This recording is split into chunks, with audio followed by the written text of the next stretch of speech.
if I can just take a moment to receive this beautiful energy, and thank you, Barbara. I've driven 3 days to get to here, so I was a little bit flat until I heard you, Barbara. So you've just ignited me. So what I'll do, Guthrie, I'm going to do the same as what I did last time because I've been away, and I'll do that. And thank you for the opportunity. Okay. My story started in 1930. 30s, if you got pregnant out of wedlock, the community judgment was extreme. The shame, embarrassment, and humiliation was very hurtful. My grandmother fell pregnant out of wedlock.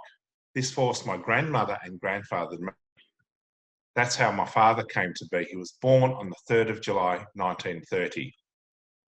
My grandmother blamed my father for the shame, embarrassment, and humiliation she felt, and made sure my father never forgot that feeling. Over the years, my father tried to win his mother's love, but he was never able to. When my father was 22 years old, he said to his mum, "I'll go to Belgium and work in the mines. I'll send all my money back to you, use half for yourself and the family, and save the other half for my return." 3 years later, in 1955, he returns home. On his return, he asked his mum for his money. She said, "How dare you even think you can ask? You're an embarrassment to this family. I wish I never had you. There is no money for you." Respond to that. My father was heartbroken, hurt, and very, very angry. Out of anger, he bought a one-way ticket to Australia. Maria, my mum, was living in Sicily. She experienced it from her father and grandfather. It was common for immigrants to want to meet ladies from their home country. Maria heard of this and found my father through a dating agency, started writing to him. 2.5 years later, Maria buys a one-way ticket to travel to a country she'd never been to marry a man she'd never met. Now that's what I call courage. She arrives on Boxing Day 1960. Her first night in the lucky country, land of opportunity as they called it back then, she rolls over and cries herself to sleep. The next day, my mum insists that they marry as they had sex out of wedlock. Later that year, they have their first child, a boy. My father was a jealous, possessive man. He would control my mum and move any time she made a friend. By now, depression is setting in. She cannot bear the loneliness of no friends and moving all the time. My father, 7 days per week.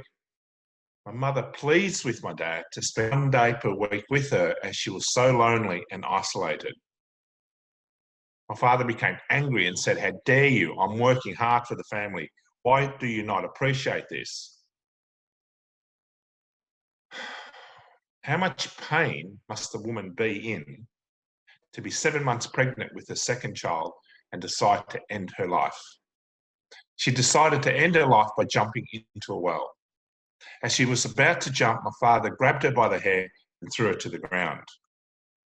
As the due date was fast approaching, my mum wanted a baby girl. As she had hoped, having a girl would make her life worth living, someone to focus on and look forward to being with. 07 p.m. on the 9th of February 1963, Maria was so disappointed in giving birth to a baby boy.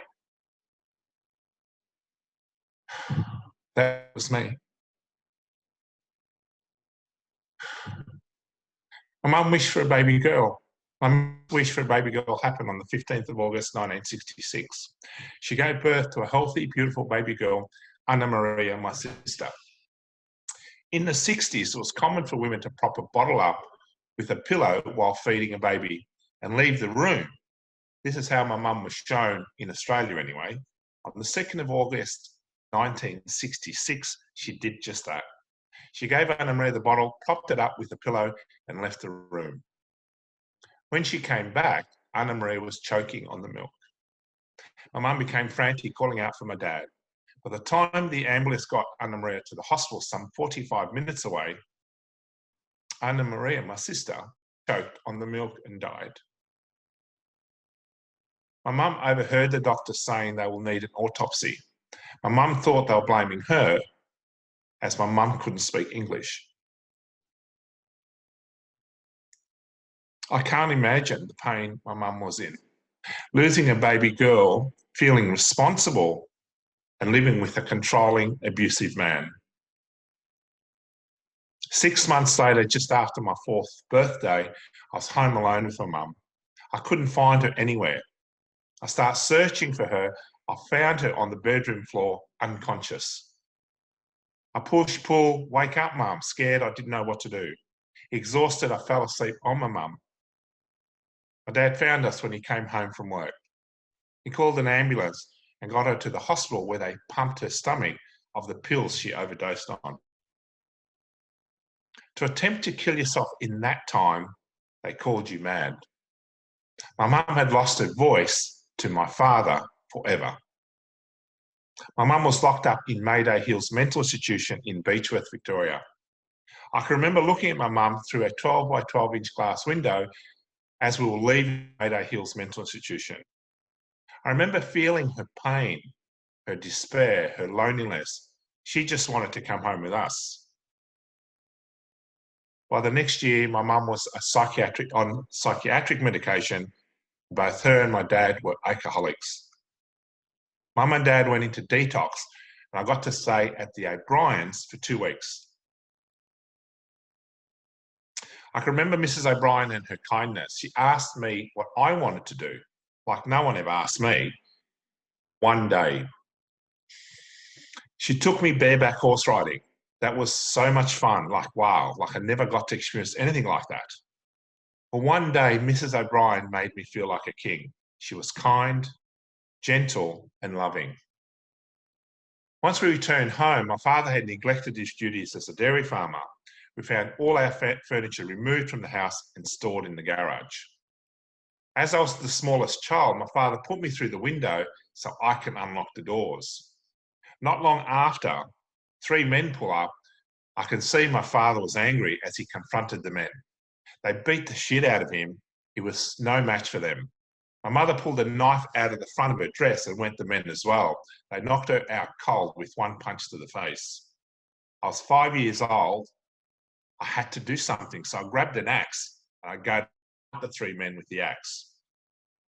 One of the men grabbed me by the head and said, "Son, this fight's not with you."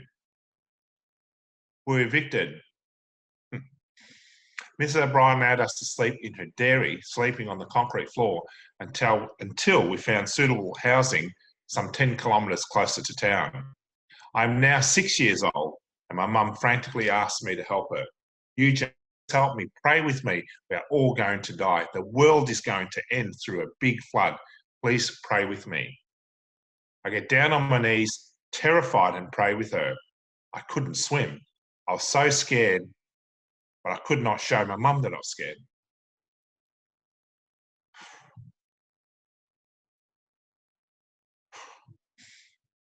This went on month after month after month. I was visiting in Mayday Hills Hospital when I was 12. The interpreter didn't show up this day. And they asked me if I can interpret for my mum. I agreed. Like, why wouldn't I? I didn't understand what it meant to interpret when you're that age. After some basic questions about health and general well-being, the nurse asked me to ask my mum if there was anything she would like to tell us. I asked my mum and she said, "Yes, there is. Can you please tell the nurse that I like her? Can you please tell the nurse I would like for her to tell my husband to stop raping me? I don't like it."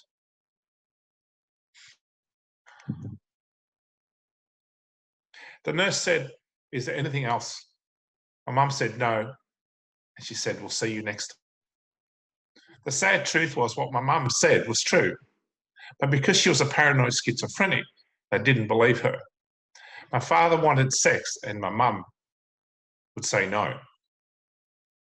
My dad would wake me up get me to get him wine, this would happen until my mum was too drunk to resist, that he would do whatever he wanted to her sexually, without any regard for me, my mum, my brother. When you're a child, it really messes with your mind. When you know what is happening is wrong, the mental health system did nothing. So what are you meant to think when you're 12? It really fucks with your mind. Fast forward to when I was 15 years old. My father pushed my mum off a set of stairs. That was it. I was finally old enough, couldn't let this happen anymore. I grabbed my father, threw him up against the wall and said, that is the last time you'll ever hurt my mum. Moments later, he comes out holding a 12-inch knife. I remember looking at my father and believing that he would stop, that he would not hurt me. Have you ever felt that level of certainty? So I just stood there. Before I could take my next breath, he strikes a knife at my heart, cutting my chest as I fall to the ground. He strikes again and again. He wanted me dead. As I looked up at my father, my mind could not comprehend what was happening. My certainty turned to fear, then terror. I thought I was about to die. I somehow managed to get away and get to police. 8 to 10 years jail for attempted murder, they said. As the police handcuffed my father to the bed, my mum led me into the other room and said, Eugene, you will not charge Dad with attempted murder. When my sole purpose in my life was to support my mum, I'm going to listen to her. I was never more lost than in that moment. My inner star stopped shining that day.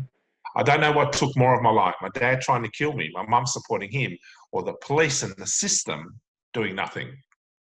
That day I took on the belief that if I stand up for what I believe in, I'll die, I'm not worthy of being supported, and that I'll be abandoned no matter what I do.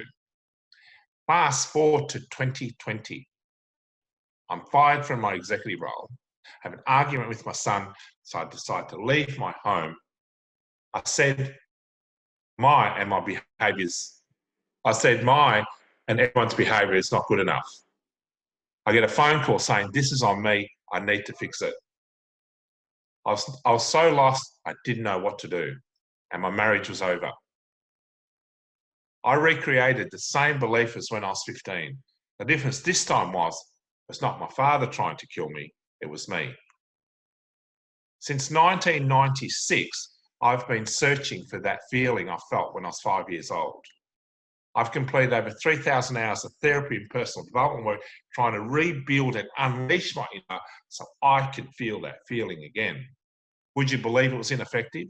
The more work I completed, the darker the light became, until I admitted myself into Delmont Private Psychiatric Hospital for 3 weeks, where I leveraged my past learnings combined with the hospital expertise to finally complete my puzzle. Who wants to play with the kid whose mum tried to kill herself 5 times, was locked up in a mental institution, and he missed over 60% of his schooling to care for his schizophrenic mum? Was never allowed to go on one excursion because his mum was scared he would hurt himself. Never attended or was invited to one party. His father was a violent alcoholic. Nobody wanted to play with that kid. I was so lonely, I was different from all of you. So I built an armour so thick, no one could penetrate it. My breakthrough came when I took the armour off into my heart and allowed myself to feel my pain. I had to understand my experiences, the meaning I gave them, radically accept them, and to forgive. Forgive them and forgive myself. I let no one see my demons, my pain, my fear, the shame, and the worthlessness I carried and how it has tormented me my whole life. Instead, I thought I had to be strong, had to be the problem solver, the fixer of all things. That was all I knew, until I lost everything. My executive role, my family, my marriage, my self-respect, and what little dignity I had left. On the 6th of July, I took my first Valium ever. 17 hours later, if the police didn't find me, I would be dead. The Valium broke through my armour and brought to the surface my original trauma. It was the first time I felt the pain of my father trying to kill me, My mum supporting him than me. Like, who wants to feel that? Which collided with my current situation of losing my executive role, my family, my marriage, my self-respect, my self-control, my mind, and my dignity. It was the most painful feeling I'd ever experienced. My heart felt like breaking into a million pieces. I just wanted someone to make it stop. On the 7th of July at 3:42 p.m, I decided to make it stop.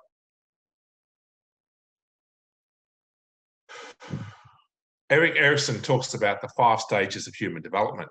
In my experience, if your needs are not met, your development not provided, and you had some challenging experiences in any of the 5 stages, then you can activate 3 of the greatest human fears. The fear that you're not lovable, that you're not good enough, and that you do not belong. I got all the human fears. I was not loved, not good enough, and I never belonged anywhere. No one teaches you what I needed.